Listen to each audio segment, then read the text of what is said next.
오늘도 말씀과 기도로 이 자리에 오신 분들을 환영합니다. 마가복음 15장 6절로 20절 부당한 재판과 희롱의 수모를 당하신 예수님. 지금부터 본문을 읽겠습니다. 명절이 되면 백성들이 요구하는 대로 죄수 한 사람을 놓아주는 전례가 있더니 밀란을 꾸미고 그 밀란 중에 살인하고 체포된 자 중에 바라바라 하는 자가 있는지라. 무리가 나아가서 전례대로 하여 주기를 요구한대 빌라도가 대답하여 이르되 너희는 내가 유대인의 왕을 너희에게 놓아주기를 원하느냐 하니 이는 그가 대제사장들이 시기로 예수를 넘겨준 줄 알미러라. 그러나 대제사장들이 무리를 충동하여 도리어 바라바를 놓아달라 하게 하니 빌라도가 또 대답하여 이르되 그러면 너희가 유대인의 왕이라 하는 이를 내가 어떻게 하랴. 그들이 다시 소리 지르되 그를 십자가에 못 박게 하소서. 빌라도가 이르되 어찌미냐 무슨 악한 일을 하였느냐 하니 더욱 소리 지르되 십자가에 못 박게 하소서 하는지라. 빌라도가 무리에게 만족을 주고자 하여 바라바는 놓아주고 예수는 채찍질하고 십자가에 못 박히게 넘겨주니라. 군인들이 예수를 끌고 브라이도리온이라는 뜰 안으로 들어가서 온 군대를 모으고 예수에게 자색 옷을 입히고 가시관을 엮어 씌우고 경례하여 이르되 유대인의 왕이여 평안할지어다 하고 갈대로 그의 머리를 치며 침을 뱉으며 꿇어 절하더라. 희롱을 다한 후 자색 옷을 벗기고 도로 그의 옷을 입히고 십자가에 못 박으려고 끌고 나가니라. 본문 해석입니다. 예수님께서 정치범으로 기소를 당해 총독 빌라도 앞에 서게 되었습니다. 그러나 예수님의 모습에서 오히려 빌라도가 놀라는 모습까지를 어제 본문을 통해 확인했습니다. 오늘 본문은 재판장인 빌라도가 자신의 양심을 지키면서 총독으로서의 책임도 지니는 나름대로의 묘수를 발휘하는 모습이 소개되고 있습니다. 군인들에게 넘겨지신 예수님께서 유대인의 왕으로서 모욕을 당하시는 장면도 기록되어 있지요. 본문을 살펴보겠습니다. 첫 번째 문단은 6절로부터 15절입니다. 유대인의 요구에 굴복하는 빌라도. 무죄이신 예수님을 벌하고 싶지 않은 빌라도는 한 가지 묘안을 생각해냅니다. 그것은 우리식으로 표현하면 명절 특사를 제안한 것이지요. 유대인들 최고의 명절인 유월절을 맞이하면서 죄인 하나를 풀어주는 전례가 있었는데 빌라도는 이 제도를 이용해서 무죄이신 예수님을 풀어주고자 계획했던 것입니다. 예수님께서 정치범으로서 어떤 죄도 발견할 수 없다 하는 것이 빌라도의 입장이었고 사실은 예수님을 고발했지만 그들 모두가 예수님께서 그 어떤 죄도 없음을 다 아는 사실이었기에 빌라도는 이 제안이 효과 있을 것이라 생각했던 것 같습니다.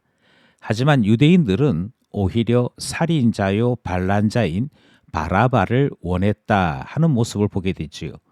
이는 대제사장들이 사주를 받아서 무리들 가운데 선동이 일어나 이와 같은 일이 벌어졌다 하는 것을 성경이 기록하고 있고 빌라도는 마지막까지 예수님이 무슨 악한 일을 하였느냐 하는 항변을 했지만 결국 굴복하고 말지요. 빌라도의 관심은 정의로움에 있는 것이 아니었습니다. 밀란이 일어날 것은 아닌지 또 같이 지내야만 되는 유대 종교 지도자들과 괜한 불편을 만들고 싶지 않았기에 그 나름대로 수고했다가 안 되겠다 싶으면 자신의 책임만을 면해 보려는 정도에서 그만 행동을 멈추었던 것, 그것이 빌라도의 모습이지요. 결국 빌라도는 예수님을 사형 선고했고 십자가를 지게 만들었습니다. 우리는 이 첫 번째 문단을 통해서 몇 가지 사실을 깨닫게 됩니다.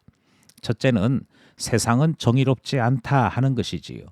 둘째는 사람들은 의롭기보다는 본능을 따라 그리고 자신의 안위를 먼저 생각하면서 결정한다 하는 것을 살펴볼 수 있었습니다. 셋째로 사람들은 자신의 생각이나 판단을 너무 신뢰하는 경향이 있습니다. 유대인들은 예수가 사형에 합당하다라고 생각하여 외쳤지요. 또 재판장인 빌라도는 자신의 행동을 나름 최선이었다라고 생각하며 자신에게는 어떤 죄도 없다 하는 스스로의 평가를 하게 되지요. 하지만 판결을 내린 이는 빌라도이며 마지막까지 빌라도의 제안을 거부한 이들은 유대인들이었습니다. 그들은 결코 예수를 죽인 죄에서 자유로울 수 없는 이들이었다 하는 것이지요. 그러니 우리의 지식, 우리의 판단을 신뢰할 수 없습니다.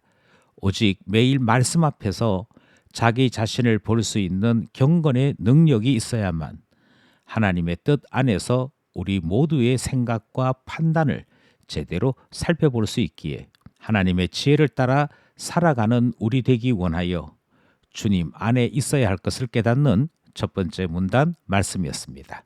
둘째 문단은 16절로부터 20절입니다. 로마 군인들에게 희롱당하시는 예수님. 빌라도의 손을 떠나 예수님은 곧바로 로마 군인들의 손에 넘겨집니다. 그들은 예수님을 브라이도리온, 라틴어로 프레토리움이라고 하는 곳인데 이것을 헬라어로 옮기면서 브라이도리온이라고 음력했던 것이지요. 이곳은 로마 군인들의 수경지였습니다. 그러니까 군인들로만 꽉 차 있는 그곳에 예수님이 던져지듯이 끌려가신 것인데 온 군대가 모여 있다라고 말하는 그곳, 그리고 600명의 군인들은 예수님을 지독히 조롱하고 모욕하게 되지요. 로마 군인들은 예수님께 자색 옷을 입히고 가시관을 씌운 후 바보 같은 몸짓으로 격려를 하면서 유대인의 왕 예수라고 부르며 조롱합니다. 이 모든 행동들은 미완료형으로 표현되어 있습니다. 그러니까 예수님을 희롱하는 일들이 한 번 일어난 것이 아니라 계속 일어난 행동들이었다 하는 것을 말씀하고 있는 것이지요. 여기서 우리는 몇 가지를 생각하고자 합니다. 첫째, 하나님은 그의 아들 예수님을 십자가로 계속해서 이끄시는 것을 발견할 수 있습니다. 이는 이미 예언되어 있는 일인데 우리 주님은 그 일을 이루어 가시는 것이지요. 둘째로 사탄의 도구로 예수님을 모욕하고 처형하는 일에 사용되는 이들을 본문에서 발견할 수 있습니다.